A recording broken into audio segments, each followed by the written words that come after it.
Hi friends, welcome to Rajahmundry home recipes. ఈరోజు మన వీడియోలో ఎవరైనా ఈజీగా చేసుకునేలాగా ప్రెషర్ కుక్కర్లో మినపజంతికలు, అలానే సాఫ్ట్ మైసూర్పాకును కూడా కుక్కర్లో చేసుకోవచ్చు.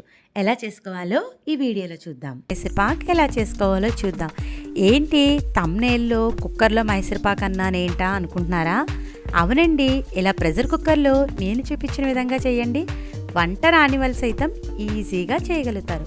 ఒక్కసారి నేను చెప్పిన ఈ కొలతలు టిప్స్ ఫాలో అవుతూ చేస్తే ఫస్ట్ టైం చేసే వాళ్ళు కూడా చాలా పర్ఫెక్ట్గా ఈ సాఫ్ట్ మైసూర్పాక్ని అయితే తయారు చేసుకోవచ్చు. మైసూర్పాక్ చేయాలంటే పాకం పట్టాలి, శనగపిండిని తిప్పుతూ ఉండాలి. ఇలా చేసేటప్పుడు చేతులు కూడా నొప్పి పుడతాయి, చాలా టైం పడుతుంది. టైం సేవ్ అయ్యి ఎంతో టేస్టీగా ప్రెషర్ కుక్కర్లో మైసూర్పాక్ ఎలా చేసుకోవాలో వీడియో ప్రాసెస్ అయితే చూసేద్దామా? మరి ఇంకెందుకు ఆలస్యం, మైసూర్పాక్ తయారు చేసుకోవడానికి కావాల్సిన ఇంగ్రీడియంట్స్ అయితే చూసేద్దాం. ముందుగా ఒక కప్పు నిండా శనగపిండి తీసుకుంటే ఏ కప్తో శనగపిండి తీసుకుంటారో అదే కప్ తోటి ఈక్వల్ క్వాంటిటీలో షుగరు, అలానే మెల్ట్ చేసి పెట్టుకున్న నెయ్యిని తీసుకోండి. ఇలా 3 ఈక్వల్గా ఉంటే మైసూర్పాక్ టేస్ట్ అనేది బాగుంటుంది. మీరు దేంట్లో శనగపిండి వేయించుకోవాలనుకుంటున్నారో ఆ ప్యాన్ కింద పెట్టేసి ముందుగా పక్కన పెట్టుకున్న శనగపిండిని ఇలా జల్లిల్లో వేసుకొని జల్లించుకోవాలి. మైసూర్పాక్కి శనగపిండిని ఇలా జల్లించుకుంటే ఉండలు కట్టకుండా సాఫ్ట్గా ఉండే మైసూర్పాక్ అనేది వస్తుంది. చూశారు కదా, ఇలా జల్లించుకున్న తర్వాత రవ్వ అయితే మిగిలిపోయింది. రవ్వను పక్కన పెట్టేసి మెత్తగా ఉండే శనగపిండిని అయితే తీసుకున్నాను. ఇప్పుడు ఈ ప్యాన్ని స్టవ్ మీద పెట్టి మంటను లో ఫ్లేమ్లో పెట్టుకుని శనగపిండిని అయితే ఫ్రై చేసుకోవాలి. కొంచెం దోరగా వేయించుకోవాలి. శనగపిండిని బాగా ఎక్కువగా వేయించేసి కలర్ చేంజ్ అయ్యే వరకు వేయించేస్తే కనుక మైసూర్పాక్ టేస్ట్ బాగోదు, కలర్ కూడా మంచి కలర్ అయితే రాదు. ఇలా దోరగా వేయించుకుంటే సరిపోతుంది. ఒక 5 to 6 మినిట్స్ పాటు ఫ్రై చేయండి. ఇలా వేయించుకున్న శనగపిండిని ఒక బౌల్లోకి అయితే తీసుకోండి. ముందుగానే మెల్ట్ చేసి పెట్టుకున్న నెయ్యిని 1/2 కప్పు అయితే వేసుకుంటున్నాను. రిమైనింగ్ 1/2 కప్ మళ్ళీ యాడ్ చేద్దాము. ముందుగా ఈ శనగపిండిలో నెయ్యి అంతా కూడా బాగా కలిసేలాగా విస్కర్తో కానీ గరిటెతో కానీ కలిపేసుకోండి. ఇలా కలిపేటప్పుడు ఎక్కడ కూడా ఉండలు లేకుండా స్మూత్గా కలపాలి. చూశారు కదా, చక్కగా నెయ్యి అంతా శనగపిండిలో బాగా కలిసిపోయింది కదా. బ్యాటర్ చూడండి, ఈ విధంగా అయితే ఉండాలి. ఇప్పుడు ఇలా రెడీ చేసి పెట్టుకున్న శనగపిండిని వేరొక బౌల్లోకి అయితే ట్రాన్స్ఫర్ చేసేసుకుంటున్నాను. ఇలా మీరు కుక్కర్లో ఏ గిన్నెలో పెట్టుకోవాలనుకుంటున్నారో ఆ గిన్నెలోకి ఈ శనగపిండిని అంతా కూడా ట్రాన్స్ఫర్ చేసుకోండి. ఇప్పుడు ప్రెషర్ కుక్కర్ తీసుకొని మనం ఏ కప్తో అయితే శనగపిండి తీసుకుంటామో అదే కప్ తోటి ఈక్వల్ క్వాంటిటీలో షుగర్ అనేది యాడ్ చేసుకోవాలి. 1 కప్పు షుగర్ వేసుకున్నాం కదా, 1/4 కప్ దాకా వాటర్ యాడ్ చేసుకుంటే సరిపోతుంది. ఇప్పుడు ఈ వాటర్లోకి షుగర్ అంతా కూడా బాగా మిక్స్ అయ్యేలాగా ఒక్కసారి అయితే గరిటెతో కలిపేసుకోండి. ఈ విధంగా షుగర్ని కలుపుకున్న తర్వాత ఈ కుక్కర్ని మనం స్టవ్ మీద అయితే పెట్టేసుకోవాలి.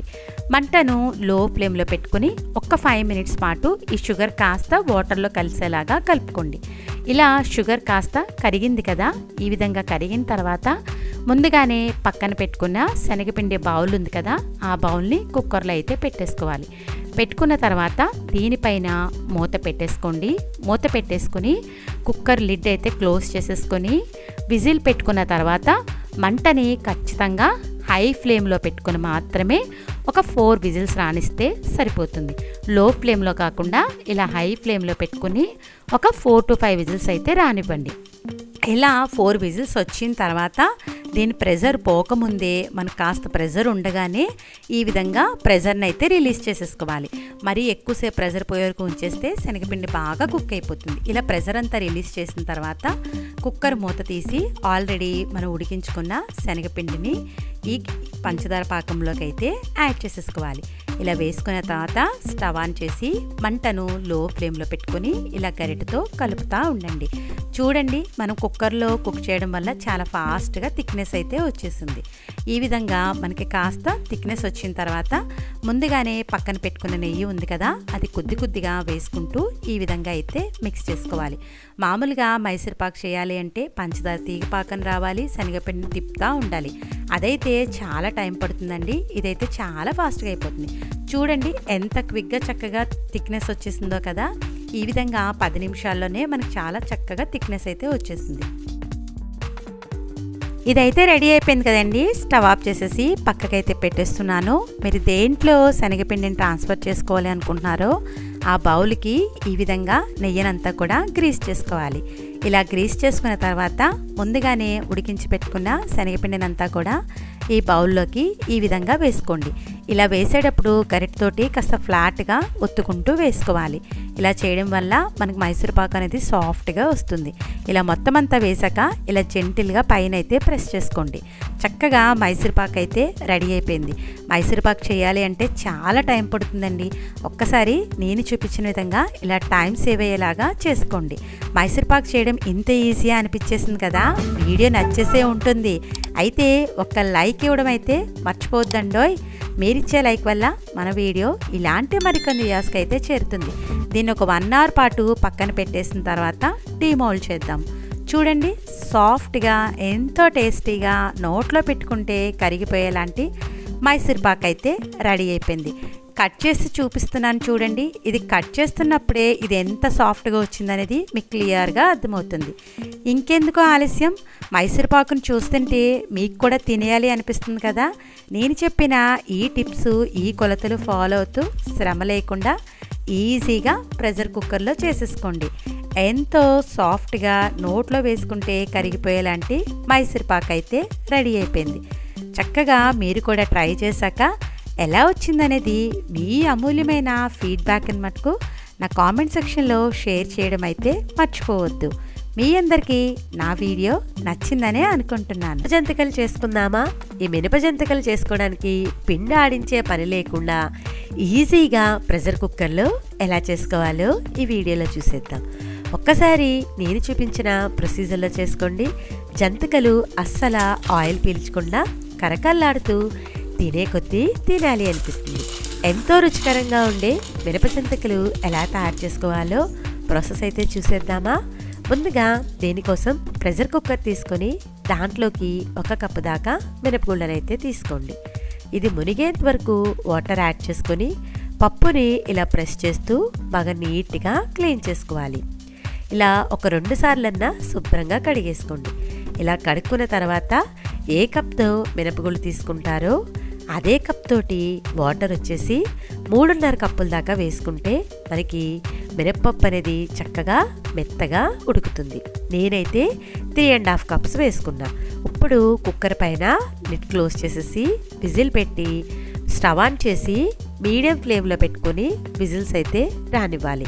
ఒక 4 to 5 విజిల్స్ వస్తే చక్కగా మెత్తగా ఉడికిపోతుంది. మినపప్పులో వాటర్ కనుక ఎక్కువైపోతే ఇలా పైకి వచ్చే ఛాన్స్ ఉంటుందండి.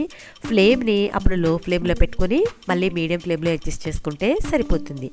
ఇలా ఒక 4 to 5 విజిల్స్ అయితే రానివ్వండి. ఇలా కంప్లీట్గా ప్రెషర్ పోయిన తర్వాత కుక్కర్ మూత తీసైతే చూద్దాము. చూడండి, మినప్పప్పు అనేది చక్కగా ఉడికిపోయింది. ఎక్కడ కూడా బద్దల లేకుండా చాలా స్మూత్గా ఉడికిపోయింది కదా. ఒకవేళ మీరు వాటర్ కనుక తక్కువ వేసి సరిగ్గా కనుక ఉడకకపోతే మళ్ళీ ఇంకొక 2 విజిల్స్ రానివ్వండి. లేదు అనుకుంటే అలా మనకి ఉడికిన మినప్పప్పుని మిక్సీ జార్లో వేసి పేస్ట్లో కూడా చేసుకోవచ్చు. ఆల్రెడీ నేను వాటర్ ఎక్కువ వేసి ఎక్కువ విజిల్స్ రానిచ్చాను కాబట్టి చక్కగా మెత్తగా ఉడికిపోయింది. ఈ విధంగా మెత్తగా ఉడికిపోతే సరిపోతుంది. మెత్తగా ఉడకకపోతే మిక్సీలో వేసి పేస్ట్లో అయితే చేసుకోండి. ఇప్పుడు ప్రాసెస్ అయితే చూద్దాం. ఏ కప్తో అయితే మినపగుళ్ళు తీసుకున్నారో అదే కప్ తోటి బియ్యం పిండి వచ్చి 3 కప్పుల దాకా తీసుకుంటున్నా. నేనైతే ఇక్కడ పొడి పిండినే తీసుకుంటున్నానండి. ఈ జంతికలు మీరు ఎప్పుడు కావాలంటే అప్పుడు చేసుకోవచ్చు. చక్కగా చాలా రోజుల దాకా నిల్వ కూడా ఉంటాయి. 3 కప్పులకి మనం ఆల్రెడీ ఉడికించుకున్న మినపప్పు పేస్ట్ని కూడా యాడ్ చేసేసుకోవాలి. ఈ విధంగా వేసుకున్న తర్వాత ఇప్పుడు మనం స్పైసెస్ అన్నీ కూడా యాడ్ చేద్దాం. టేస్ట్కి సరిపడా సాల్ట్, అలానే రెడ్ చిల్లీ పౌడర్ వేసుకోండి. జంతికలకి ఎప్పుడైనా కూడా పచ్చికారం అయితే కనుక రుచిగా ఉంటుంది. ఒకవేళ లేకపోతే నార్మల్ కారం అయినా కూడా వేసుకోవచ్చు. అలానే కొద్దిగా వామును కూడా యాడ్ చేసుకోండి. కొంచెం కమ్మగా ఉండడానికి నువ్వులను కూడా వేస్తున్నాను. ఇలా నువ్వులు వేయడం వల్ల జంతికలు తినేటప్పుడు ఆ నువ్వుపప్పు తగులుతూ చాలా రుచిగా ఉంటాయి. దీంట్లో వాటర్ యాడ్ చేయకుండా ఆ పిండితోటే వరిపిండి అంతా కూడా బాగా కలిసేలాగా కలిపేసుకోండి. ఇలా మినప్పిండిలోకి వరిపిండి బాగా కలిసేలాగా కలుపుకోవాలి. ఇలా అంతా కలుపుకున్న తర్వాత ఇప్పుడు మనం కొద్దిగా వాటర్ని చిలకరిస్తూ సాఫ్ట్గా మనకి పిండి రెడీ అయ్యేటట్టుగా చూసుకోవాలి. అయితే ఒకేసారి ఎక్కువ వాటర్ అయితే యాడ్ చేయకండి. కొద్దిగా వాటర్ని చిలకరించుకుంటూ పిండిని అయితే కలుపుకోవాలి. మీరు ఎక్కువ క్వాంటిటీలో కనుక జంతికలు చేసుకునేలైతే కనుక 2 to 3 బ్యాచెస్గా పిండిని అయితే కలుపుకోండి. పిండి కనుక ఎక్కువగా నానిపోతే జంతికలు అనేవి ఆయిల్ అనేది పీల్చేస్తుంది. చూశారు కదా, ఈ విధంగా అవసరాన్ని బట్టి వాటర్ని చూసుకుంటూ యాడ్ చేసుకోవాలి. ఇలా చేసుకున్న తర్వాత సాఫ్ట్ డో అయ్యేలాగా మనం రెడీ చేసుకుంటే సరిపోతుంది.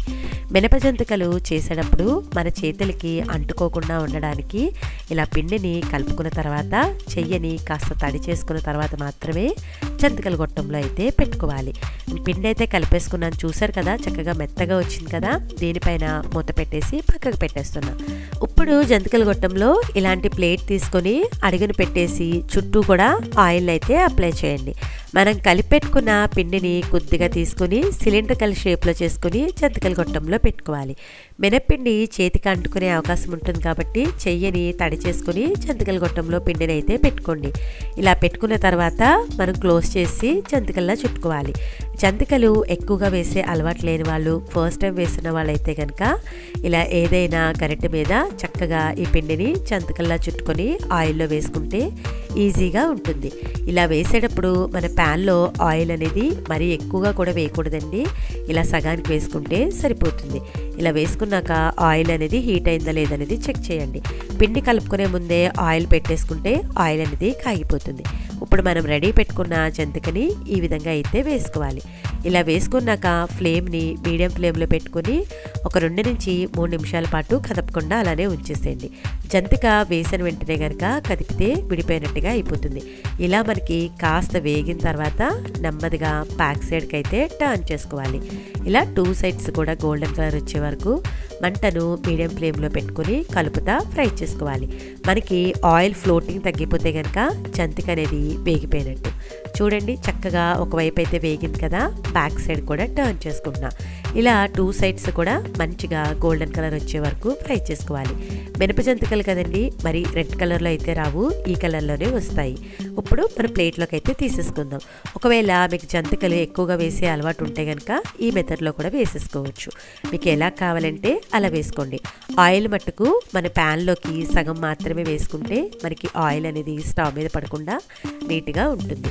చూసారు కదా, ఇలా మీడియం ఫ్లేమ్లో పెట్టుకుని 2 సైడ్స్ కూడా మంచిగా గోల్డెన్ కలర్ వచ్చే వరకు ఫ్రై చేసుకోవాలి. మినప జంతికలు తయారు చేయడం ఇంత ఈజీ అనిపించిందా? వీడియో నచ్చేసిందా? అయితే ఒక్క లైక్ ఇవ్వడం మర్చిపోవద్దు.